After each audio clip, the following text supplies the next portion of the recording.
New Thinking Aloud is presented by the California Institute for Human Science, a fully accredited university offering distant learning graduate degrees that focus on mind, body, and spirit. The topics that we cover here. We are particularly excited to announce new degrees emphasizing parapsychology and the paranormal. Visit their website at cihs.edu.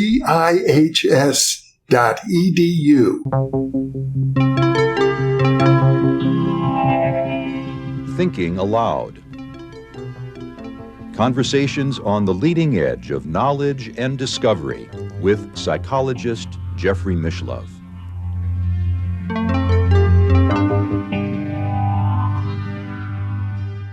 Hello and welcome. I'm Jeffrey Mishlove. Hello and welcome. I'm Jeffrey Mishlove. If you've been watching the InPresence monologue series, you'll know that I'm Jeffrey Mishlove's alter ego and conversation partner for the purpose of the monologue. Today, I'm going to address a particular aspect of after-death communication, and that is, what if you or your friend, your close friend or partner would like to be able to communicate to people on the physical plane after you die? How can you prepare for that? I'm sure most people don't think about it. To be honest, first of all, we normally don't even want to think about preparing for what our life might be like after we die. But I can say that in the Middle Ages, there was something known as the art of dying. People indeed did practice for their death. Yeah, but of course, since we're talking about the Middle Ages, let's remember most of what that involved was confessing your sins, because the church was really the institution that regulated the dying process back then. So, yes, confessing one's sins can be an important part of the preparation. Now, why am I talking to you about this at all? Who am I to be giving any sort of pointers, guidance, lessons, and instructions in how to prepare to communicate after your death? My main experience in this realm occurred in 1972 when my great-uncle Harry visited me in a dream. I've talked about it many times. It was the most powerful dream of my life. It occurred over 50 years ago, and I remember it vividly. I have never had another dream of such comparable power, either before or since. When I awakened from that dream, I was crying tears of joy. I had been so deeply touched, and I found myself waking up from sleep, crying and singing one of the most sacred songs of the Jewish liturgy, Avinu Malkeinu, for those for whom it might make a difference. The lesson here is that I learned eventually my Uncle Harry was a very mystical person. After he died, I asked to receive a book that had belonged to him, and I was given a book and told this was Uncle Harry's favorite book. It took me a while to get it translated because it was written in Hebrew characters, but it was actually written in Yiddish, a Germanic language. And when I got the book translated, I learned it was the tales of the Baal Shem Tov, a Jewish mystical rabbi in the 18th century who founded the Hasidic Jewish movement. My Uncle Harry was a mystic, but the truth is, I was already by then. In 1972, I had already written a senior honors thesis while I was an undergraduate at the University of Wisconsin on the psychology of religious mysticism. I had read a great deal of the religious mystical literature at that point. I had gone into that study as a skeptic, and I came out of it just the opposite. So my point is simply this. Based on my own experience, I can simply say that if you wish to become adept at afterlife communication, pursue a mystical path. Period. Everything will flow naturally from that. And this might be the end of the monologue, but I've hardly started, because there's some important information I'd like to share with you. What does it mean to follow a mystical path? Let me be clear. There are no prescribed mystical paths. There are instead 100 different variations, 1,000, 10,000 different variations of the mystical path. And in terms of accessing communication with the afterlife, well, there are many, many mystical worlds, and the afterlife is one of them. But here's the key that I want to focus on today. We are already connected with the afterlife. That may seem very strange because most of us spend our time focused strictly on the material world, on the needs that we have for survival, taking care of our family, earning a living, putting food on the table. Who has time for such things as communicating with loved ones after you die, or receiving communications from loved ones after they die? Mystical methods are numerous. Primary, of course, is meditation. And along with meditation, we can consider concentration, contemplation, prayer, and other mental disciplines. These are very important, but they're not going to be my focus today. Today, my focus is in the realm of dreams. And there's an important reason for this. As a matter of fact, right now in the upper right-hand corner of your screen, for those of you who have computers that can receive the link, I am linking to 2 interviews I did with Jungian psychologist Stephanie Stevens, who has explored Carl Jung's approach to communicating with the dead. You see, Carl Jung understood that the human collective unconscious is vast. We have no idea of its outer boundaries, but I would go so far as to suggest, and I think Jung would not disagree with me, that the unconscious of each of us is really a superconsciousness. It includes access to everything in time and space, and even outside of time and space, to everything imaginable, including the realm of the deceased. You see, the deceased can and do often communicate with us in our dreams. But dreams are usually not something that we can control.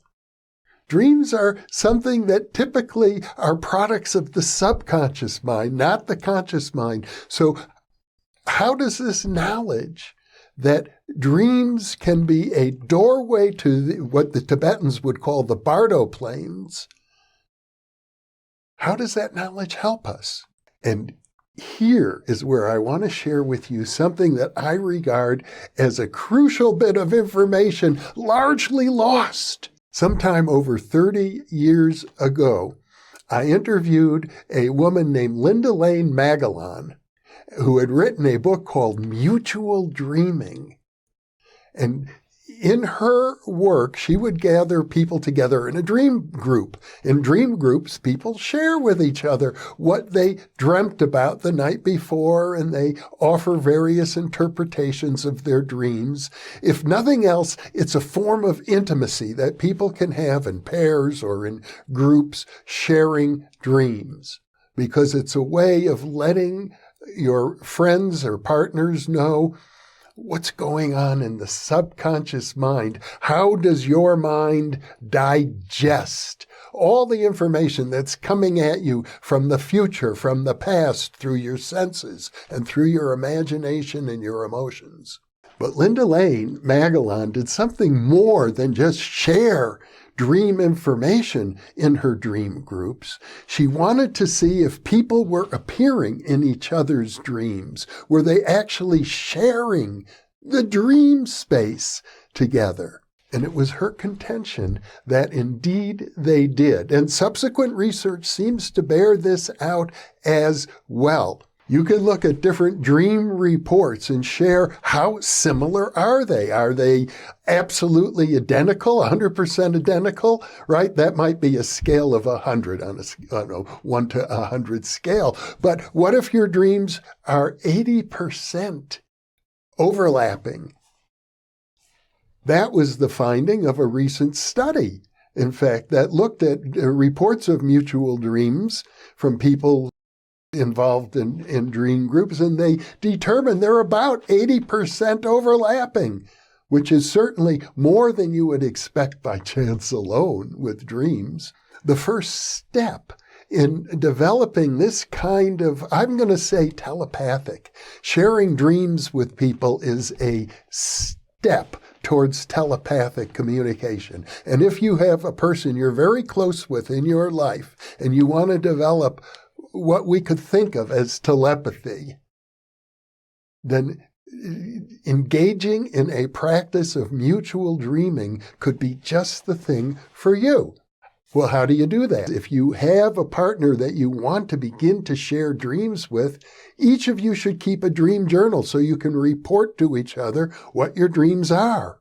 Now, the advantage of this, whether or not you actually, from a philosophical, ontological point of view, are sharing dreams, existing in the same dream space together, you're engaging in a form of intimacy, sharing your memories of your dreams and talking about interpretations and what is the deeper significance of these dreams for you. It's one of the very best ways to draw closer to another person. The goal of that closeness will be that when one of you dies, the telepathic contact will remain open and you'll be able to stay in communication with each other. Now, let me summarize for you a little bit, however, what Stephanie Stevens has said about Jung's understanding of dreams and the realm of the dead. It's certainly the case that dreams have a lot to do with the personal unconscious of an individual, with your fears, with your hopes, your desires, well, your dreams. The personal unconscious plays a big role in dreams. And the figures that appear in dreams that are of your personal unconscious, Jung would talk describe them as being archetypal images that are symbolic and meaningful to you at a personal level. You're probably the only one who can really interpret your dreams. The best that any other person can do is say, if it were my dream, this is what it would mean, which is a very good way to help people interpret dreams. Always start your interpretation with, if it were my dream. But Carl Jung also understood that some of the images that appear in dreams are not of the personal unconscious. They are not merely, not that archetype is mere, but they are not merely archetypes. Archetypes are extraordinarily powerful. We don't know the outer limits of archetypes, but Jung was very clear, as was his associate Marie-Louise von Franz, that there are ways to distinguish between a dream image and an actual visitation from a deceased person. Now, they never described how they made that distinction, but I think it's pretty clear that when you experience an actual visitation, as I believe firmly I did with my Uncle Harry, there's no doubt in your mind. The overwhelming emotional presence, it becomes totally convincing. The experience is more real than physical reality. So it shouldn't be a problem at all. Stephanie Stevens notes that in Jung's diaries, he talks about a dream of his father. And he doesn't say, I dreamt of my father. Instead, he says, my father visited me in a dream. And this is how Stephanie felt that she could determine which dreams Jung believed were authentic communications from his father or other close people in the afterlife, and which were products of his own subconscious mind. This is something you have to learn as you go. We're talking about developing the inner sense of intuition. It's sometimes known as spiritual discernment. Nobody else is going to be able to tell you whether your dream was a product of your subconscious mind or a visitation from the afterlife. It's something only you can determine for yourself. So the burden is going to be on you as you engage in this exploration, if you do, to begin to learn how to discriminate between mental noise and authentic psychic communications. This is really the same task that faces anyone who wishes to engage in clairvoyant practice or to become a remote viewer.